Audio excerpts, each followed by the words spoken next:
Perfect, thank you. Right, I'm going to get us started. I know we're just a little bit late and we're still waiting for a few people, but I think we should start. Michelle, we haven't got anyone downstairs waiting to come up, have we, that you're aware of? No. Okay. So just for the record, we're not live streaming today because we've had some issues with the link. So instead it's being recorded and it's going to be posted up tomorrow onto our website. Welcome everybody to this very short and ad hoc governing body meeting. This was meant to just be a seminar, but we've got a couple of items that we need to look at in the public part of the meeting, which we're going to do, which is the constitutional changes in the corporate objectives, and then we'll go on to seminar mode as we had planned to previously. We've got a couple of apologies for absence. So we've got apologies from Peter Derrick and Dagmar Cerner. And then attendees, we've got apologies from Andy McMyler and John Atherton. I'm not aware of any other apologies. Okay. Can we have... Josh is due to attend, so we're still expecting him, I think, aren't we? Yeah. So he'll probably arrive, and we're expecting Tim Hodgson as well to come. So if I can move us on to the first item on the agenda, which is just a declaration of interest, and that's for information. Can everyone confirm to me that the record is still accurate and there aren't any new declarations of interest to be amended or added? Yeah. That's okay. Good. So straight on then to 3.1, which is the constitutional changes. And James, that's over to you to talk us through those. Yeah. Thank you. So what you have in your papers is a short covering paper accompanied by a proposed new constitution for Merton CCG. The context for looking at changes to the constitution has been primarily to enable the new way of working that we've already entered in terms of working as part of a South West London Alliance. And so the purpose of making changes at this point have been to enable the new way of working within the Constitution. Specifically, it has been to enable the CCG to make collaborative decisions with other CCGs in South West London via committees in common. So committees in common are an approach to decision making whereby every CCG has a committee that meet in the same place at the same time and independently make a decision on the same item of business. So it's an ability for us to make a decision in the same decision, but as individually constituted committees of each CCG in South West London. It's basically a structure that facilitates collaborative decision making, but respecting the sovereignty and the governance of each individual CCG as a statutory body. The other notable change is to add the managing director post as a voting member, and furthermore we have updated the constitution to add the third lay member post, which is required by NHS England guidance, but is good governance anyway. It enables us to separate the audit and the finance briefs, to add the primary care commissioning committee, to put through some necessary updates to the standing orders and the scheme of delegation and reservation based on that which was approved earlier, and to establish the conflicts of interest guardian as well, in line with new conflicts of interest guidance which was issued in June 2017. The changes that have been put through have been developed once across South West London. So it's a set of changes that have been made to every constitution. Every CCG is putting them through their governing bodies. And so that's done so that we enable basically a committee in common to work across in the same way from every single governing body. I've put a number of points in the paper which are just sort of points of reassurance around the clinical majority, around how the committees in common will operate in the future, and around some of the governance safeguards. But I don't propose to go into any specific further detail at this point, and I'm happy to take questions. James, before I open it up, could you just clarify where we're at with our member practices, having looked at the changes and responded to that? Sorry, yes. So we consulted the LMC prior to asking member practices for support, and with the support of the LMC we wrote out to all practices prior to this meeting. I'm happy to confirm that all member practices have confirmed support for the changes. Marek, did you want to say anything from the perspective of the local medical committee? Thank you, Andrew. No, yes, there was consultation around this, and we support the changes as being necessary for the effective work of the CCG together with the other CCGs in establishment of committees in common. So I'll open it up now to questions, comments. Julie, do you want to go first? It's just a comment of my understanding, really. Just from what I've read, is it that if you were making a decision and all of the committees in common have to agree for that to go forward? So yes, so the way it will work is each of the committees will be asked for their answer. If any of the committees disagree with the decision, then the decision cannot be made. So that's how a committee in common works. So everybody has to be in agreement before we can make a decision. What we hope to happen is, so some people might say, oh well, then why wouldn't you do it in 6 individual CCGs? What you can do is the governing body can give some flexibility to the members of their committee. They could say, well, yes, we agree with that, but there might be some flexibility over one portion of it, and therefore you might be able to reach a decision in the committee in common where the 6 committees can agree, with them all having a little bit of flexibility. Does that make sense? But there has to be agreement across the 6 committees of whatever that outcome is. Claire. So I understand that we're delegating 3 members from Merton CCG to be our committee that will be part of the committees in common. Will there always have been an opportunity for the full board to have discussed and come to a decision prior to the committees in common, or will there be occasions where those 3 people have to make a decision separately? So there will definitely be an opportunity for the board to have sight of whatever decisions are being made and to have some kind of discussion around that. It may not necessarily be in a full public meeting, it might be in private or it might be by email or whatever, but you will have the opportunity to feed into that. What we wouldn't want to do is send your committee members away without having the clear authority from the governing body to be able to go and make those decisions on their behalf. So that's really important, I think, for this, particularly if it was a contentious decision. You'd want to make sure that the governing body had a chance to have that discussion and think about it. So is there a process for that? So I suppose it sounds a little bit vague, and I'm just wondering what that process will be. So we haven't set a formal process because each of the CCGs might want to do it slightly differently. It also might depend on what the decision is as to, whether or not it needs to be a kind of an email discussion or a kind of full governing body in public type discussion. So I think what we will do is we will come back to you before every decision and set out what the process is for that decision, and you'll be able to kind of feed into that. Is that right, James, or did you want to say anything? So I mean, I just wanted to add from experience of working with CICs in other settings, the decisions can be, very wide-ranging, from sort of relatively sort of governance-focused issues right the way through to sort of major transformation. And I've been a part of committees in common that have done both ends of the spectrum.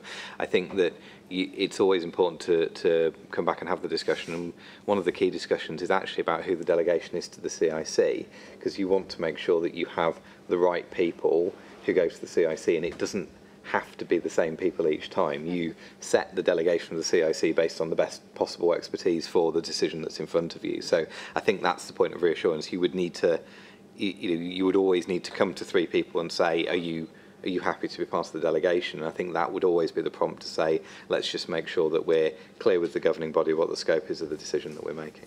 Okay, thanks. Tim? Forgive me, I just couldn't remember. We had talked in the past about a 3rd non-Merton GP perspective on the governing body. Now, I know we're maintaining our clinical majority, but I can't remember quite when that was, or that became less of an issue for us. given that we're going through constitutional change? I think we talked about a third non-Merton GP with respect to the Primary Care Committee. I don't think we talked about a non-Merton GP on the board. We had in the past looked for a third Merton GP for the board. In fact, we went out to advert for that and we didn't get any applications, so we decided not to go ahead with that. You're right, there was the issue for Merton, particularly with the revised constitution, about do we still have a clinical majority on the board in a clinical commissioning group, and the answer is yes, and the chair is going to have a casting vote which will preserve the clinical majority. There may still be an issue depending on attendance about that, but we'll do our best to make sure that that's retained. Certainly with the full committee meeting, with the full governing body meeting, we will have a clinical majority.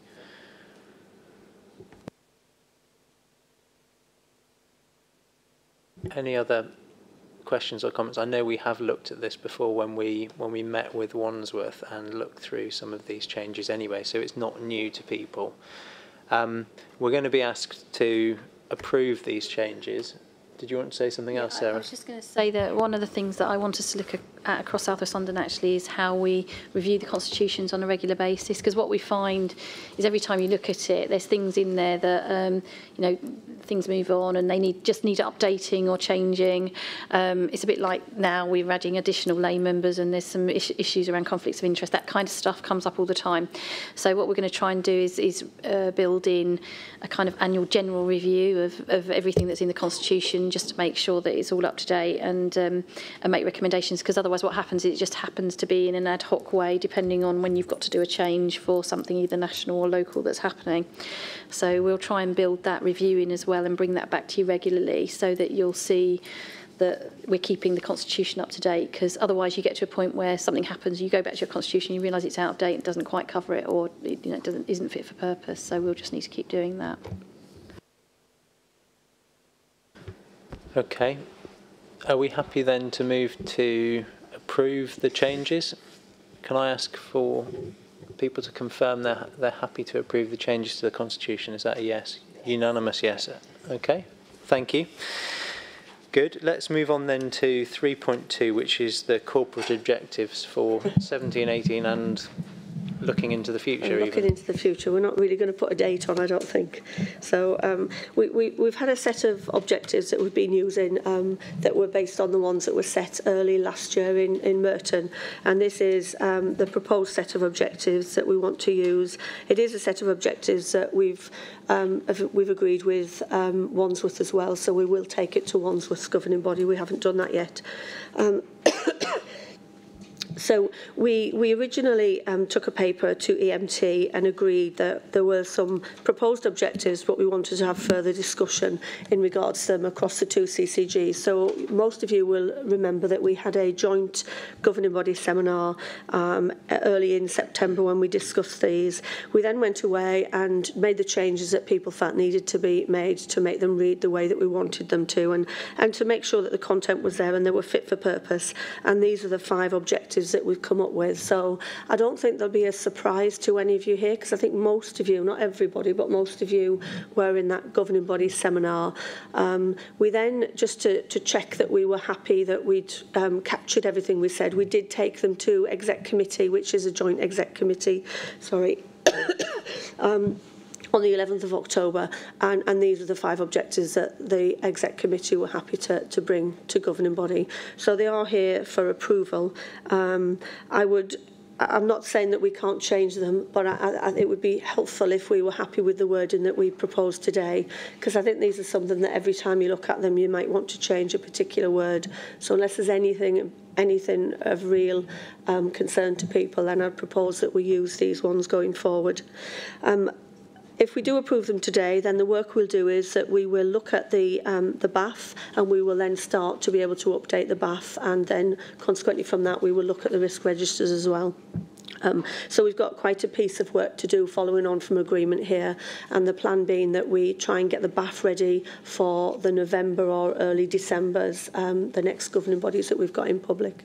Unless Sarah says something different. Everyone knows what the BAF is. It's the Board Assurance Framework. The Board Assurance Framework. Framework. Just everyone's aware. Sorry. So they're here. I'm happy to read them all, but the 5 ones that we have discussed previously. Have people got any comments or? So Julie, maybe it would be helpful, as well as thinking about the about how we create a board assurance framework linked to the objectives, how will this also influence what we're prioritising and doing as two organisations? So how does it feed into the business we do and the decisions we make? I think it's something that we will have to, rather than just have a document that we have and that we have a way, I think we need to be looking at having it at the beginning of all of our meetings, so that we're conscious that this is the work that we're doing and this is our main objectives, and make sure everything we do actually links to it. It would be usual that we would then do that and give an update or say how each agenda item links to the BAF in formal meetings. I know James is wanting to. Yeah, go on, James. You'd also expect it to, and it will form the framework for your commissioning intentions. So your commissioning intentions should flow off the 5 corporate objectives. So, I mean, it is important as we move into joint working that for a number of corporate processes we run, we have the shared corporate objectives, because a lot of governing body business, then including things like the commission intentions, which is a document set out within the constitution in terms of how it needs to be done, should then flow off these. So I was going to support that in the respect that we need to make sure that our processes then flow from the corporate objectives, and that on the front sheet for every item for the governing body, there's a section that says how does this paper relate to our corporate objectives. And I think one of the things we need to do is, they say yes, yes, yes often, is how do we maybe reflect back as a governing body to say, do they and have they, and do we, if we are, do we need to challenge that sometimes? And I think particularly if we're doing things that perhaps don't meet our corporate objectives, the question would be why, from a governing body perspective. And one more point really is if these are going to be useful, I think we've carefully crafted them to be fairly comprehensive, so that most of what we do fits into these categories. There might be some value though in us reminding ourselves outside of the context, because I think it's good that they're punchy, but reminding ourselves exactly what we mean, because there's a bit of a risk that if they're left quite vague, that they can be interpreted in different ways by different parts of different organisations, and it might be helpful if we can remind ourselves of the discussion that built up to these quite punchy objectives. Yeah, I agree. We have just put what they are here, but we will, for each of them, have a bit of script as to what we actually mean by that, and make sure that that's available for people who maybe have to go and present the corporate objectives wherever, so that everyone has the same understanding. So there is some background and some information that will go with each one of them. Just thinking about the work we're doing on the staff OD, Julie, actually we should make it part of our staff induction pack as well. Yeah. We should talk a little bit in detail about them, because actually it's a good test to see whether you can really talk about how the work that you're doing aligns to them. Let me open it up a bit more widely. So, Julie, Steve, did you want to say something? Other than to support them, no. Sorry, it's just going on from what you said, is that when we do the description, will there be something that at the end of maybe the year that we can say, yeah, we've definitely done that because of X, Y and Z? That's what the annual report ought to do. Yeah, I mean, we're going to look at the annual reports, I think, across South West London, and try to make them a little bit more punchy and accessible than they previously were. And for me, the way to do that is to go back to, I mean, there's some boilerplate stuff that needs to go in them, which is set out by statute. But actually, if you go back to your corporate objectives, then the annual report should run off how did you do against your corporate objectives. And I think if we can do that, then it will tell that story really clearly. And just really keen as well that each of the directors use them within their teams, so that when they're setting their programmes of work and their team objectives, that they are fitting in with the corporate objectives as well, so that everyone in the organisation is working to them and understands them. Are there any other comments or questions from members of the board? Okay, we need to approve the corporate objectives with the caveats that we've made, and with the further clarification. Are we happy then to approve these corporate objectives? Is that a yes? Good, thank you. I haven't been notified of any other business. We have had a question that we got in writing yesterday, and I'll read it out, but I think our plan is probably to respond to it in writing because it requires a bit of work to respond to some of the parts of the question, but I'll read it out just for the purposes of the record. So, how much is the proposed restructuring costing to deliver, and how much will it save? How long is the structure expected to remain in place before a further reorganisation? How many and what has been the cost of reorganisations of Merton CCG and CCGs across South West London in the last 10 years? And how will all these organisational changes improve delivery of frontline services to patients? So I think this question is really talking about the restructuring that has gone on so far. So I guess it links to the changes to the Constitution which we've made to reflect a new way of working. But the question isn't so much about the constitutional changes. The questions are more about the whole restructuring that we have done in South West London and that we're in the process of doing. Clearly some parts of that need a bit of work to pull together a comprehensive written response, which we'll do. I don't know whether do you want to say anything now, Sarah? So I won't say too much. I mean, what we will do is we will get back with the costings.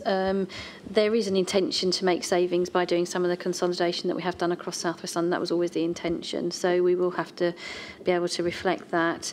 Around the reorganisations of the CCGs, there's been no reorganisation of CCGs as such. And since CCGs came into place in 2013, I was just about to say 12, it's 13. However, in the last 10 years, there have been a number of reorganisations, but they are not, they are national reorganisations based on policy, national policy, rather than on kind of internal reorganisations. And I don't know how long before there may be a national change of policy and another reorganisation.